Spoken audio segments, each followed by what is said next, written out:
Good morning everyone. Today's topic is inguinal canal. This is a very important topic because of the surgical importance attached to it, that is the inguinal hernia. Before we go into the topic per se, let us see some of the surface landmarks important in this region. First surface landmark which is important is the anterior superior iliac spine. This is easily felt in a living subject, and this is the anterior end of the iliac crest. This is the anterior superior iliac spine. Next is the pubic symphysis. Pubic symphysis is where the two pubic bones meet in the midline. We have the pubic tubercle here. Again, this is also an important landmark felt in the living subject as well. So this is at the lateral end of the pubic crest. So here we can feel the pubic tubercle.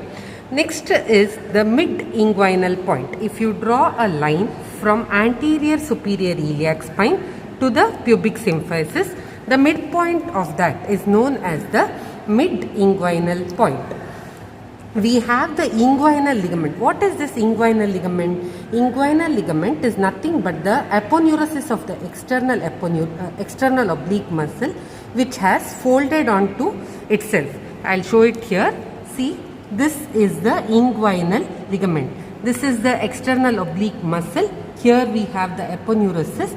Here it has infolded onto itself to form the inguinal ligament. It is well seen in the undissected part as well. This is the inguinal ligament. The inguinal ligament extends from anterior superior iliac spine to the pubic tubercle. So the midpoint, if you draw, that will be known as midpoint of inguinal ligament. This is very important when you go for your surgery postings. Okay. So next in the surface marking itself, we will know two more structures, that is the deep inguinal ring and superficial inguinal ring. Superficial inguinal ring is drawn as a oval opening just as a triangular opening just above the pubic tubercle. Here we will have to draw the deep inguinal ring. It is drawn 1.2 centimeters above the mid-inguinal point. So now we will see the inguinal canal. The inguinal canal extends from the deep inguinal ring to the superficial inguinal ring. So here we have the deep inguinal ring. Deep inguinal ring is a gap in the fascia transversalis. Here is the deep inguinal ring. Then here is the superficial inguinal ring. It is the gap in the external oblique aponeurosis. I have a paper model of the inguinal canal for the better understanding. So here what you are seeing, the triangular shaped opening, it is the superficial inguinal ring. Here what you are seeing, the oval shaped opening, that is the deep inguinal ring. So the boundaries we will discuss. This will be the anterior wall. Okay, this will be the posterior wall. Here is the roof and this is the floor. So what are the structures forming the anterior wall? Anterior wall is formed by skin, superficial fascia and external oblique aponeurosis. Is formed by the fascia transversalis and peritoneal and the peritoneum. Okay, roof is formed by the internal oblique and by the transversus abdominis muscle. Sorry. And the floor is formed by the inguinal ligament. Okay, so that is the boundary. I'll show it in the body as well. So this will be the anterior wall formed by skin, superficial fascia and the external oblique aponeurosis. Floor is formed by the fascia transversalis muscle. Posterior wall. This is the posterior wall. I'm sorry. Roof is formed by the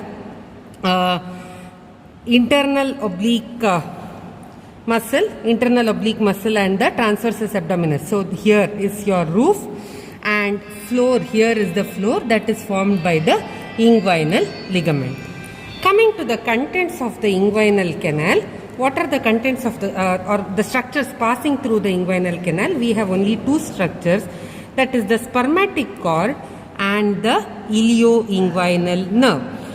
Spermatic cord is a structure present only in males. In females, instead of spermatic cord, we have the round ligament of uterus.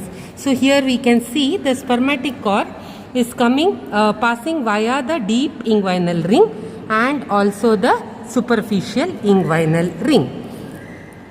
Whereas the ilioinguinal nerve, it is coming to this canal by in between the fibers of external oblique and internal oblique, but it is going via the superficial inguinal ring. So these two are the contents. Spermatic cord will be covered by three fascia, that is the internal spermatic fascia, which is derived from the fascia transversalis, cremastric fascia, which is derived from the cremastric muscle, and external spermatic fascia, which is derived from the external oblique muscle. You will be learning about this in the later classes. This inguinal canal weakens the strength of the anterior abdominal wall. To strengthen it, there are many mechanisms like shutter wall mechanism, flip wall mechanism, etc., which you will be learning in the theory classes. So what happens is, if these mechanisms are not proper or if they dysfunction, the intestinal contents can come out through this inguinal canal. That time it will be known as inguinal hernia. We have two types, direct inguinal hernia and indirect inguinal hernia. Indirect inguinal hernia, it passes from the like the spermatic cord only, from the deep inguinal ring to the superficial inguinal ring and goes to the testis. The direct inguinal hernia, it comes because of the weakness of the muscle in between the muscles. Next, one more thing we should know is the Hasselbalch's triangle. Hasselbalch's triangle is made by the lower fibers of the rectus muscle here.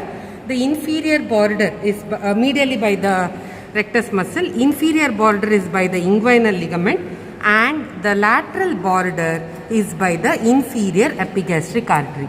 This one, this is the inferior epigastric artery. So this small area is your Hasselbalch's triangle. Why is this important? The direct inguinal hernia will pass via the Hasselbalch's triangle. So that's all about the inguinal canal. It is an important 10-mark question, main question, 15-mark question. Thank you.